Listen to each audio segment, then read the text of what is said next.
नमस्कार दोस्तों, भारत स्टडी में आपका स्वागत है। आज हम अपने सौर मंडल के बारे में पढ़ेंगे। सौर मंडल जो सूर्य होता है, सूर्य के चारों तरफ जो हमारे ग्रह हैं वो चक्कर लगाते हैं, उन्हीं के बारे में हम अध्ययन करेंगे। जो हमारे 8 ग्रह हैं, तो चलिए हम मैप के माध्यम से आपको दिखा देते हैं, जिससे आपके दिमाग में बना रहे और कभी भूले ना। अगर ये वीडियो आपको अच्छा लगे तो शेयर और सब्सक्राइब जरूर करें। तो देख लेते हैं, मैप अपना दिखाते हैं आपको मैप के माध्यम से।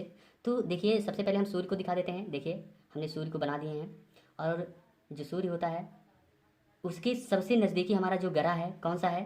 बुध है। कौन सा है? बुध है। ये देख लीजिए, ये जो जो जैसे सूर्य के नज़दीक कोई भी अगर ग्रह है, नज़दीकी ग्रह है, तो आपको सबसे पहले आपको पता ही होना चाहिए कि जब सूर्य हम लोग कितनी दूरी पे हैं, तो जब इतनी गर्मी होती है तो ये तो हमारे जो उपग्रह हैं सूर्य के कितने नज़दीक हैं, जिससे यहाँ टेम्परेचर इसका कितना होगा। तो बुध सूर्य के जितने नज़दीक होगा उतना यहाँ इसकी टेम्परेचर बहुत ज़्यादा होगी। और देखिए, इस बुध को अंग्रेजी में क्या कहते हैं? मरकरी कहते हैं। यह एक परिक्रमा, यह एक चक्कर पूरा करने में कितना दिन लगाता है? आपको देख लीजिए, 88 दिन लगता है। कितना दिन? 88 दिन लगता है। क्यों 88 ही दिन लगता है? और बहुत बहुत सारे उपग्रह हैं जो ज़्यादा दिन लगाते हैं, क्योंकि यह सूर्य के नज़दीकी है, इसलिए यह 88 दिन में ही पूरा कर लेता है। दूसरा हमारा सूर्य के दूसरा जो नज़दीकी ग्रह है उसके बारे में हम जान लेते हैं। जो हमारा कौन सा है? शुक्र है। क्या है? शुक्र है, जिसको अंग्रेजी में हम क्या कहते हैं? वीनस कहते हैं। इसके पास भी कोई भी उपग्रह नहीं है, जैसे हमने बताया नहीं अभी बुध के बारे में।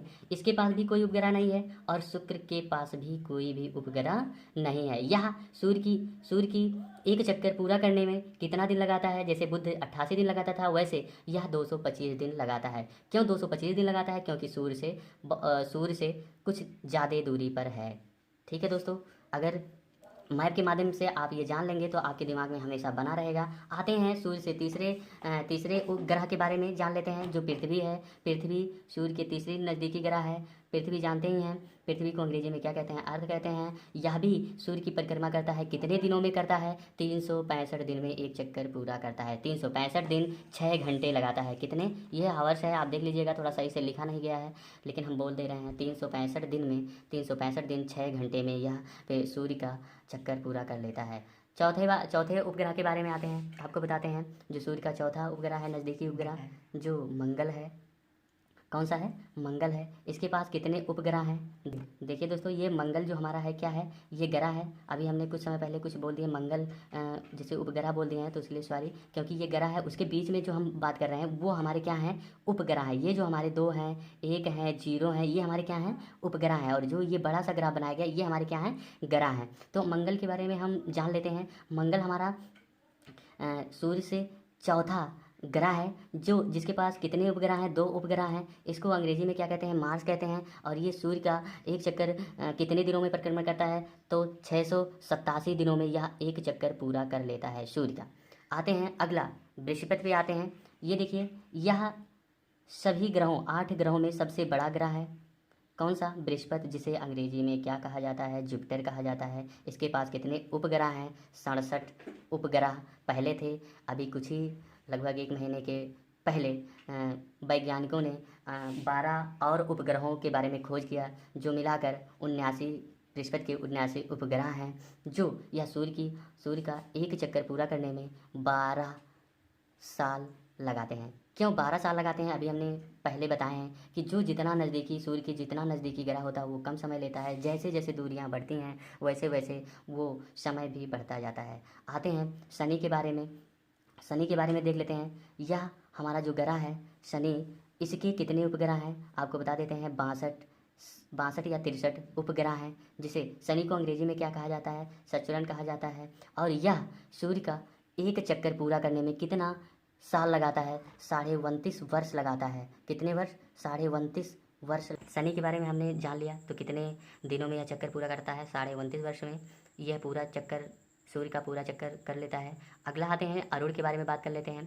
हमने बताया कि अरुण जो है ये इसके पास कितने उपग्रह हैं? 27 उपग्रह हैं। कितने उपग्रह हैं? 27 उपग्रह हैं। इन्हें अंग्रेजी में क्या कहते हैं? यूरेनस कहते हैं। और यह सूर्य का एक चक्कर पूरा करने में कितना दिन लगाता है? तो 84 दिन लगाते हैं। 84 साल लगाते हैं। कितने साल?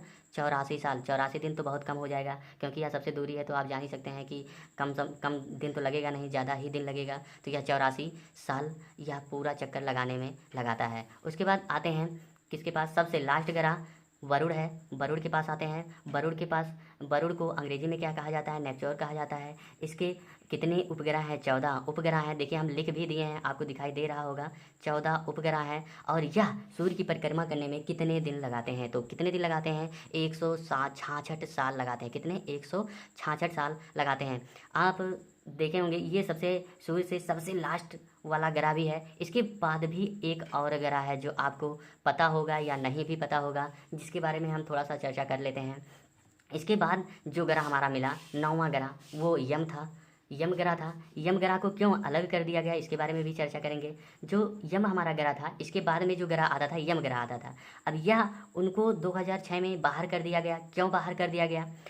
जब देखा गया कि जो हमारा वरुण है वो चक्कर लगा रहा है, तो उसी के पथ पे यम भी चक्कर लगा रहा था, और एक दूसरे से टक्कर ना होने के कारण इन्हें 2006 में बाहर कर दिया गया।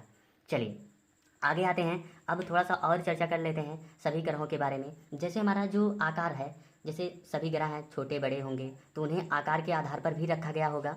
आकार के आधार पर हम चलिए बता देते हैं। जो हमारा सबसे बड़ा ग्रह है, जब अभी हमने बताया सभी ग्रहों के बारे में चर्चा किया अभी, और अब आकार के आधार पर हम बता देते हैं। जो हमारा सबसे बड़ा ग्रह है कौन सा है? बृहस्पति है। बृहस्पति क्यों है? देखिए इसमें सबसे ज़्यादा उपग्रह किसके हैं? बृहस्पति के हैं। और यह बृहस्पति जो है, बृहस्पति हमारा सबसे बड़ा ग्रह भी है। ठीक है दोस्तों। उसके बाद आकार के आधार पे हम बता रहे हैं सभी ग्रहों को। दूसरे नंबर पे हमारा कौन सा है? शनि है। शनि क्यों है? इसके पास कितने उपग्रह हैं? 62 से 63 उपग्रह हैं। उसके बाद तीसरा कौन सा है? अरुण है। अरुण के कितने उपग्रह हैं? 27 हैं। फिर वरुण का देख लीजिए। वरुण जो है हमारा आकार में चौथा ग्रह है, और इसके कितने उपग्रह हैं? 14 उपग्रह हैं। देखिए हम नीचे लिख भी दिए हैं कौन सा ग्रह सबसे बड़ा है, उन्हीं के आधार पर नंबरिंग हमने कर दिया है। जैसे एक जो हमारा जुपिटर था नंबर 1 पे था, सचुरन था 2 पे था, वर्निस था, और उसके बाद नेपच्यून था, ये चौथे नंबर पे है। उसके बाद आगे आते हैं, आपको 5वें नंबर पे देख लेते हैं हमारा कौन सा है? पृथ्वी है। कौन सा है? पृथ्वी है। क्यों पृथ्वी को 5वें नंबर पर रखा गया? क्योंकि इसके पास एक ही ग्रह है, और 2 ऐसे ग्रह हैं जिसके पास एक कोई भी उपग्रह नहीं है। उसके बाद 7वां है। 7वें पे छठवां हमारा कौन सा है? हमारा छठवां कौन सा है? शुक्र है, जिसके पास कोई उपग्रह नहीं है। फिर 7वें के पास आते हैं मंगल है। मंगल के पास कितने उपग्रह हैं? 2 उपग्रह हैं। उसके बाद कौन सा हमारा ग्रह आता है? बुध ग्रह आता है। इसके पास कितने उपग्रह हैं? कोई भी उपग्रह नहीं है। आते हैं अब चर्चा कर लेते हैं कि जो बुध हमारा है सूर्य के नज़दीक है, तो सबसे यहाँ पर सबसे ज़्यादा गर्म होगा और सबसे ज़्यादा ठंड कहाँ पे होगा? जैसे सूर्य है, सूर्य के नज़दीकी जो ग्रह होंगे वहाँ गर्मी ज़्यादा होगी, और जो सबसे दूरी पे होंगे वहाँ सबसे ठंड होंगे। तो सबसे गर्म कहाँ होगा? बुध के पास हमारी सबसे गर्मी होगी। और सबसे ठंड जगह कहाँ होगा? किस ग्रह पे होगा? वरुण के पास होगा। किस ग्रह के पास? वरुण के पास होगा।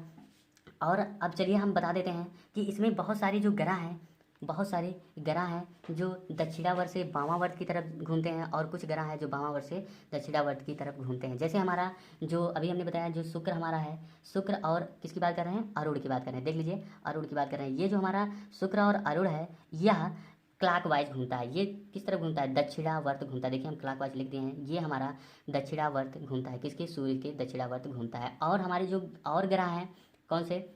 ये देख लीजिए हमारे जो बुध हो गया, पृथ्वी हो गया, मंगल हो गया, बृहस्पति हो गया, शनि हो गया, वरुण हो गया, यह एंटी क्लॉकवाइज घूमता है, मतलब वामावर्त घूमता है। कि किस तरफ घूमता है? वामावर्त घूमता है। और हम चर्चा कर लेते हैं दोस्तों। अब हमारा टाइम ख़त्म होने को कगार पे है, और ये वीडियो अगर अच्छा लगे तो शेयर और सब्सक्राइब ज़रूर करें। और हम इस वीडियो के बाद अगला नेक्स्ट वीडियो लेकर आपके पास हाजिर होंगे।